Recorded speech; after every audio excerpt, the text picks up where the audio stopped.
Carole Richer. I come from Morrisburg. I'd like to revisit that Carman House museum issue.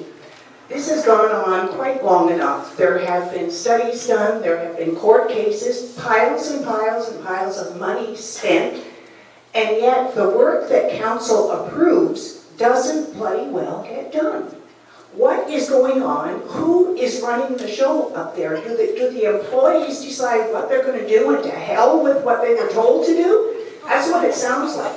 And this new eviction issue is beginning to sound like a vendetta by Don Lewis and McPherson because they didn't win the court case. So what is council, any of you, I don't care which one of you answers this, but what is somebody going to do to settle this issue? That is a major tourist attraction, whether you realize it or not. Attendance there goes up every year, and there are some hard-working volunteers, and my husband's one of them, that keep it going. So what are you going to do to end this fiasco?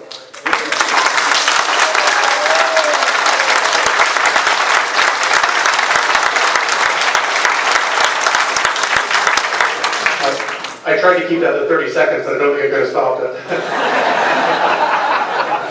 We're going to go to both ends of the table. The back will go to Archie, and then the mic, please. You're absolutely right. It has gone on way too long and has become quite a fiasco. Staff, and there's been a communication, I guess, for the lack of a better word, a communication problem on the whole issue. And it's going to be hopefully worked out. As I just said, we're looking at a meeting tomorrow to go over some of the issues.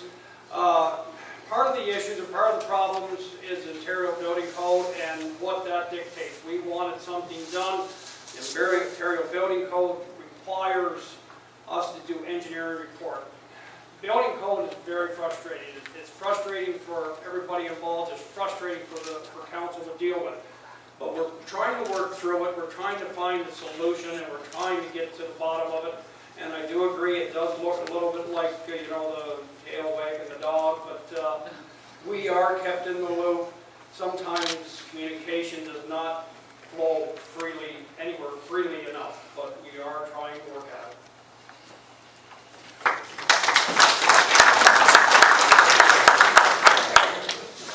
Thank you. First of all, I am dear to my heart is historical buildings. Maybe some of you know, but I've spent the past 16 years in my children's inheritance repairing a historical building in this community. First of all, no one should ever be evicted, unevicted, evicted, and unevicted. That's harassment, and I think that should stop immediately. Secondly, I'm not sure what level poor management's lived in, but I have a heritage building, and yearly my partner and I go over the building and we look at it and we say, repair, we can, we cannot. It's time that staff start looking at the responsibilities and say, my responsibility is not to walk past this building anymore as it decomposes in front of me, but to go back to the upper people in our community and say, this is the money we need this year, this is what needs to be done. I drop thousands and hundreds of thousands of dollars into my building. Sometimes we walk back and we cry because we cannot see a thing we have done. It is called stewardship. And it's about time that we take responsibility for the money that we spend every year and let it fall down around us. As councillor, I'm an interior person. I want to go out there and I want to start looking at our buildings that we are paying hundreds and hundreds of dollars for every year and make sure they are maintained yearly.